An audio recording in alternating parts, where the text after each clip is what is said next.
Audio made possible by www.jackettome.com. Warning.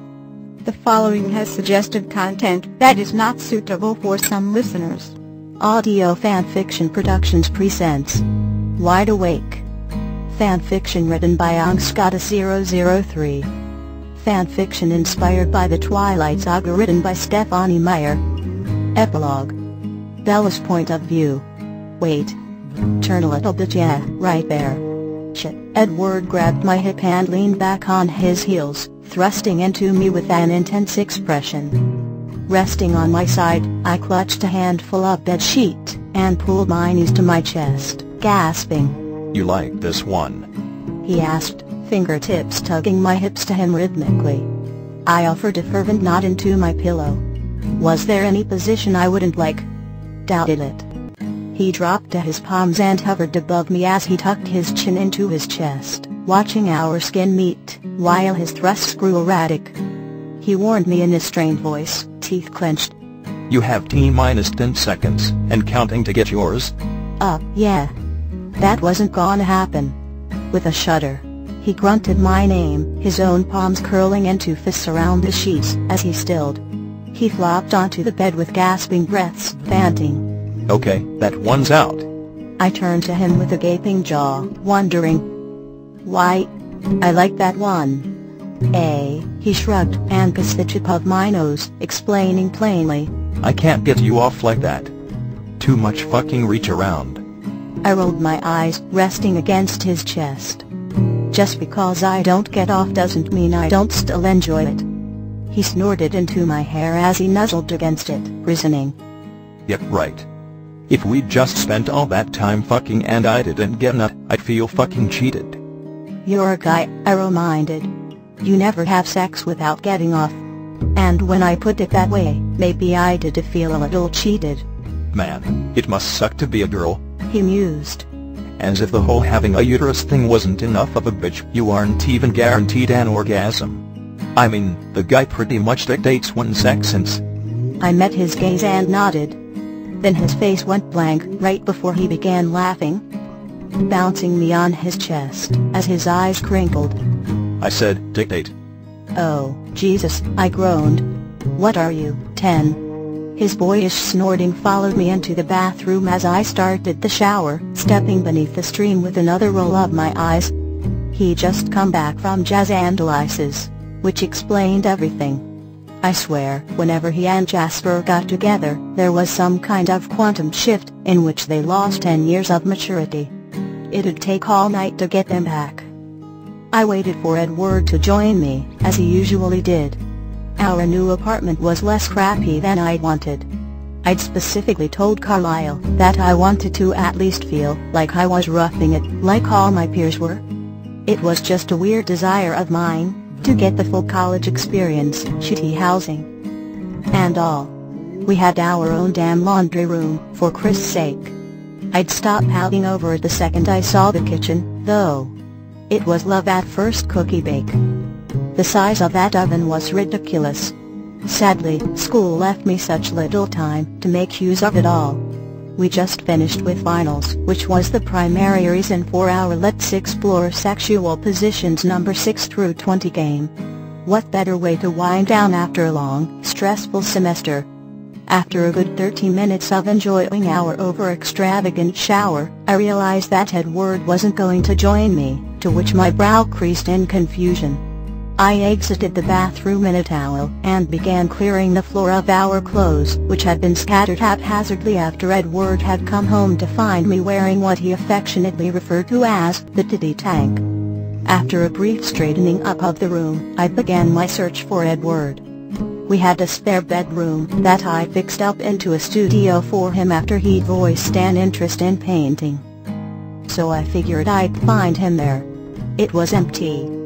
He wasn't in the living room, either. A quick sweep of the hall unconverted sounds emerging from the guest bathroom. The door was cracked, so I didn't give any thought to pushing it open.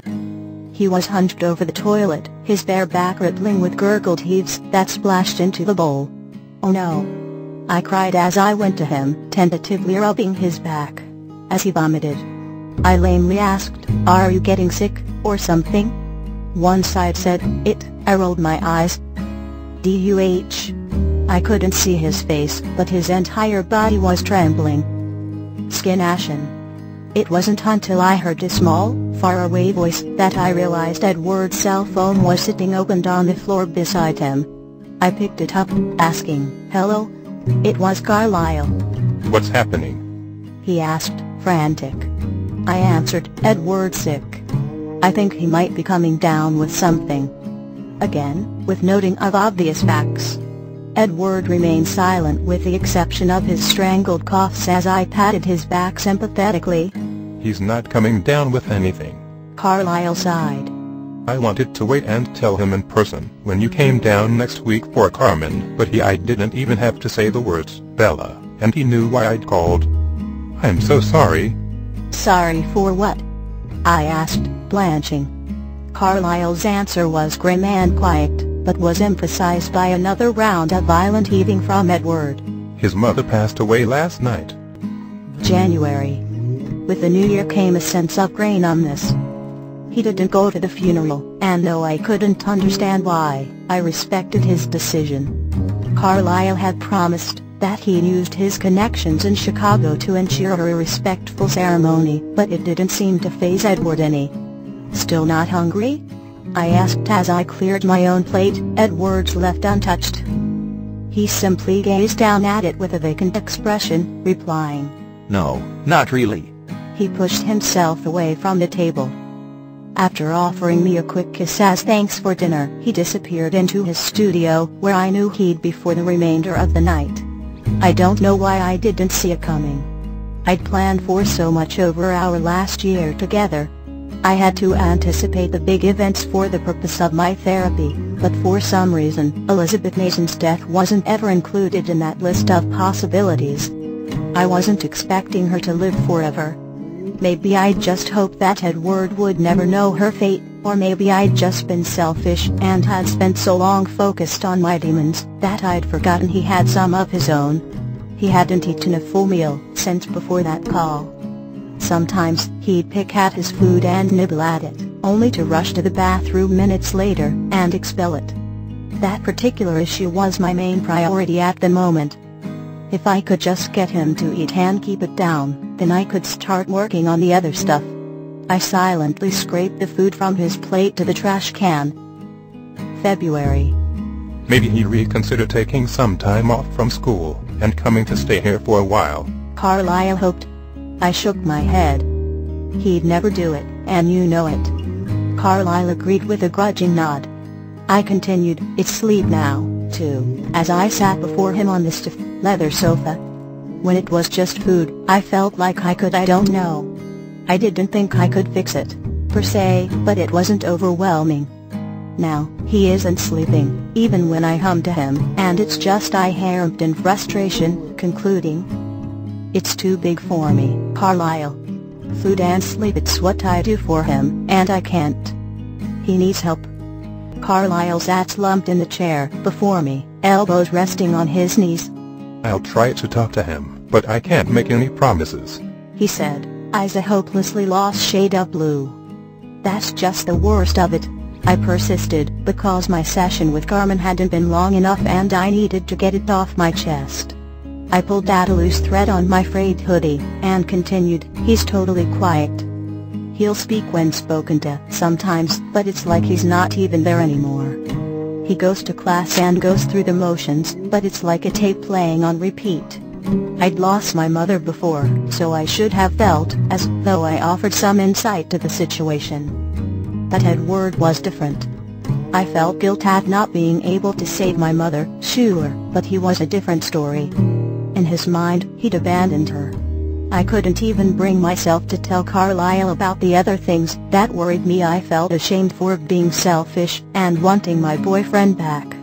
For wanting his kisses and affection and conversation.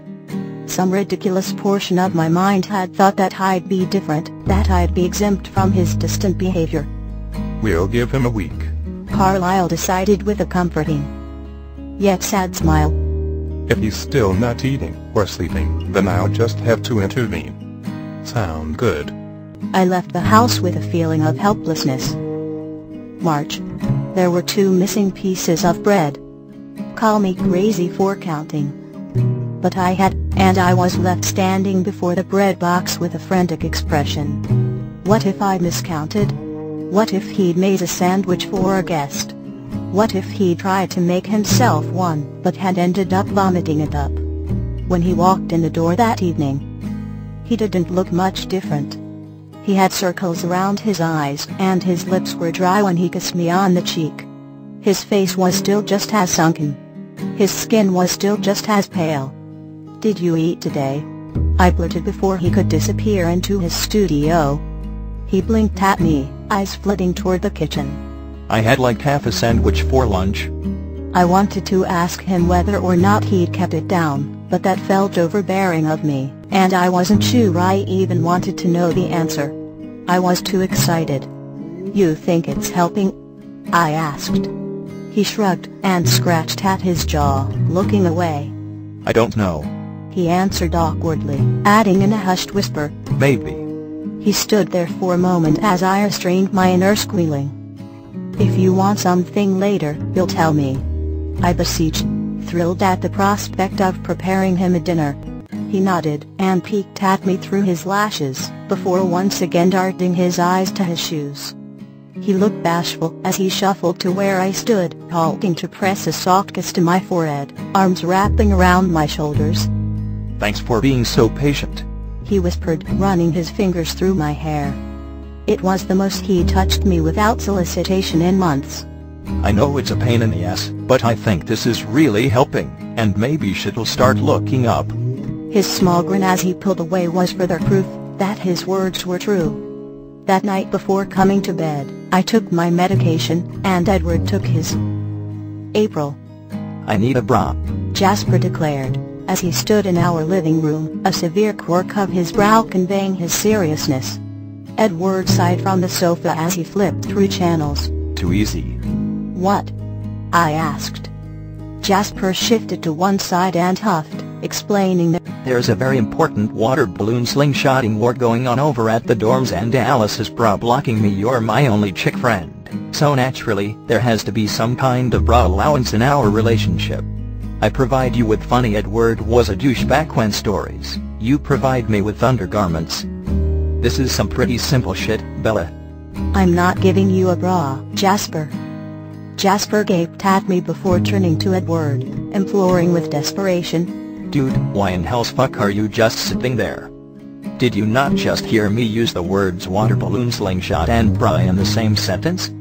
This can't be missed. Talk some sense into your woman."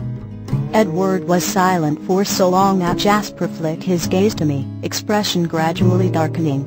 I knew what he was doing, so I offered him a grateful but cheerless smile. The atmosphere of the room grew uncomfortable and thick, and Jasper's shoulders eventually fell into defeat. Then Edward softly inquired, Don't you still have that white one with the fucked up clasp thing?" He turned to me with pursed lips.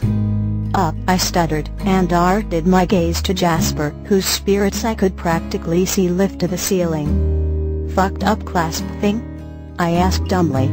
He elaborated, shifting toward me with serious eyes. "Yeah, do you know the one I can never get off because they get stuck, and it annoys the shit out of me? Hold on." Without awaiting any answer, he arose from the sofa and disappeared into our bedroom. Jasper and I beamed at one another. "May, did you put it on the right way?" Alice asked. I cradled the phone between my errant shoulder as I fiddled with the ribbons, nearly toppling over. "Well, Jesus, Alice. If I put it on right, I wouldn't be having this conversation," I hissed. "I can't help you if I can't see it," she answered distractedly. I swatted my hair from my face, and cursed under my breath. Can I just lose the fucking garter belt? Seriously, what does it even matter? I was already throwing the piece of crap into the garbage can before she could reply. I hung up the phone and fanned my face, which was heated and flushed. I couldn't believe I was about to do this. It seemed so shameless and disrespectful. What if he wasn't ready? What if I pissed him off by even trying? How long was long enough? Had enough time passed? We hadn't even so much as made out, since